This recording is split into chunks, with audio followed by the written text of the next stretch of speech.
വേനൽ അവധിക്ക് ശേഷം സംസ്ഥാനത്തെ സ്കൂളുകൾ നാളെ തുറക്കും. 3 ലക്ഷത്തോളം നവാഗതർ 1ാം ക്ലാസ്സിലേക്ക് എത്തുമെന്നാണ് വിദ്യാഭ്യാസ വകുപ്പിന്റെ പ്രതീക്ഷ. പുതിയ അധ്യയന വർഷം മാറ്റങ്ങളുടേതാകുമെന്ന് വിദ്യാഭ്യാസ മന്ത്രി വി ശിവൻകുട്ടി പറഞ്ഞു.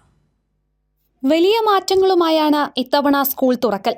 ഇന്ത്യയിൽ സ്കൂൾ പ്രവേശനോത്സവം നടക്കുന്ന ഏക സംസ്ഥാനം കേരളമാണ്. 10 വർഷത്തെ ഇടവേളയ്ക്ക് ശേഷം പാഠപുസ്തകങ്ങൾ പരിഷ്കരിച്ചു. 1, 3, 5, 7, 9 ക്ലാസുകളിലാണ് പുതിയ പുസ്തകങ്ങൾ.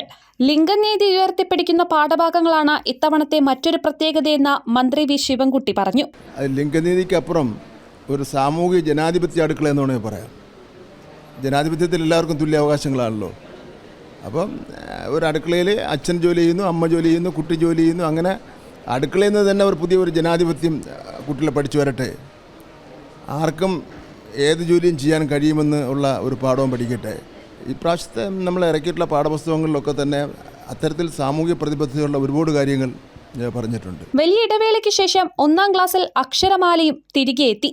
മാറ്റമില്ലാത്ത പുസ്തകങ്ങൾ ഇതിനകം കുട്ടികളിലേക്ക് എത്തിക്കഴിഞ്ഞുവെന്നും മന്ത്രി പറഞ്ഞു. പാഠപുസ്തകങ്ങളുടെ വിതരണമൊക്കെ ചരിത്രം സൃഷ്ടിച്ചുകൊണ്ട് പൂർത്തീകരിച്ചു. പഴയ പാഠപുസ്തകങ്ങൾ 1 മാസങ്ങൾക്ക് മുമ്പേ കൊടുത്തു. പുതിയ പാഠപുസ്തകങ്ങൾ ഉദ്ഘാടനം 27-ാം തീയതി മുഖ്യമന്ത്രി തിരുവനന്തപുരത്ത് വെച്ച് നിർവഹിച്ചു. നാളെ രാവിലെ 8:45 എറണാകുളം എളമക്കര സ്കൂളിൽ പ്രവേശനോത്സവം ആരംഭിക്കും.